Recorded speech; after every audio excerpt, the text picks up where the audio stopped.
Pernahkah mendengar pulau yang bernama Miangas? Di Pulau Miangas ini terdapat dua bendera negara yang berkibar, yakni bendera Filipina dan Indonesia, sebagai bentuk tanda kesepakatan perjanjian lintas batas. Pulau Miangas menjadi garda terdepan bagian utara negara Indonesia, karena berbatasan langsung dengan negara Filipina. Lalu, kepemilikan pulau ini jatuh ke negara Indonesia atau Filipina. Berkat sejarahnya, pulau ini jatuh ke negara Indonesia meskipun pulau ini jaraknya lebih dekat dengan negara Filipina. Berdasarkan sumber data yang diperoleh, pulau ini termasuk ke dalam Desa Miangas, Kecamatan Miangas, Kabupaten Kepulauan Talaud, Provinsi Sulawesi Utara, negara Indonesia.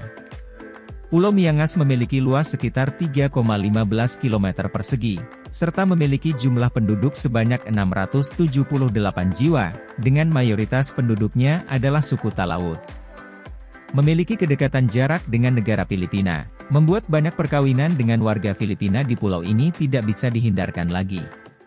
Salah satu yang menarik di pulau ini adalah, meski menjadi pulau terluar negara Indonesia dan terisolir oleh lautan samudera, warga pulau ini sudah bisa terhubung oleh dunia luar melalui sambungan Wi-Fi Nusantara.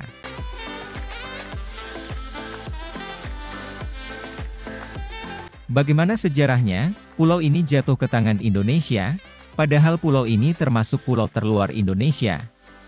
Sebenarnya jauh sebelumnya, Pulau Miangas pernah diperebutkan dua negara besar, yakni negara Amerika Serikat di mana pada saat itu masih menjajah Filipina, dengan kerajaan Belanda ketika dulu menjajah Kepulauan Nusantara atau Hindia Belanda. Kasus perebutan pulau ini oleh Amerika dan Belanda, telah masuk ke pengadilan internasional pada tahun 1932. Pada masa itu, kasus Miangas menjadi salah satu kasus yang paling berpengaruh terkait dengan konflik wilayah kepulauan. Meski pulau ini pada saat diperebutkan merupakan pulau yang mempunyai nilai ekonomis sangat rendah, namun lokasinya yang sangat strategis, sebab lokasinya berada di perbatasan negara Indonesia dan Filipina. Tepatnya sebelah selatan Mindanao Filipina yang masuk wilayah protektorat negara Amerika dan di sebelah utaranya Pulau Nanusa Indonesia yang masuk kawasan Netherlands East Indies. Karena lokasi yang strategis itulah, pulau ini dulu diperebutkan oleh negara Amerika dan Belanda. Pada tahun 1989, negara Amerika kembali menghadapi negara Belanda dalam perebutan Pulau Miangas di Pengadilan Arbitrase Internasional.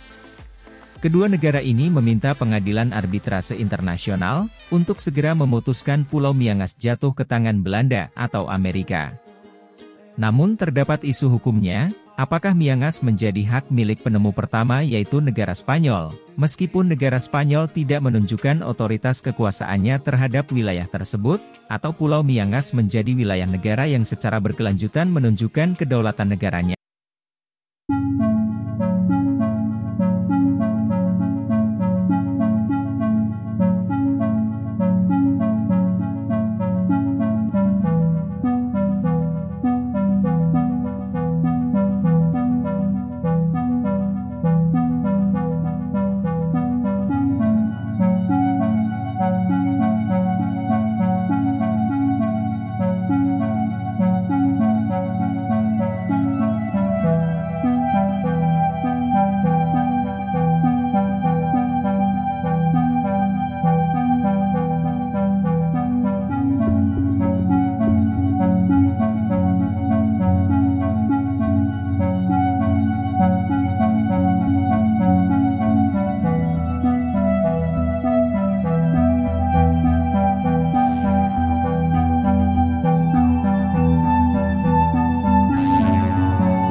terlalu dikenal, akan tetapi pulau ini justru yang paling banyak menarik perhatian dan dipermasalahkan karena nilai geopolitik yang melekat padanya.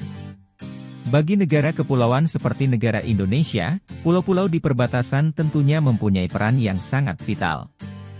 Berdasarkan Konvensi Hukum Laut Internasional atau United Nations Convention on the Law of the Sea, tahun 1982 pasal 47 ayat 1. Negara kepulauan berhak untuk menarik garis pangkal kepulauan atau archipelagic baseline sebagai dasar pengukuran wilayah perairannya dari titik-titik terluar pulau-pulau terluarnya.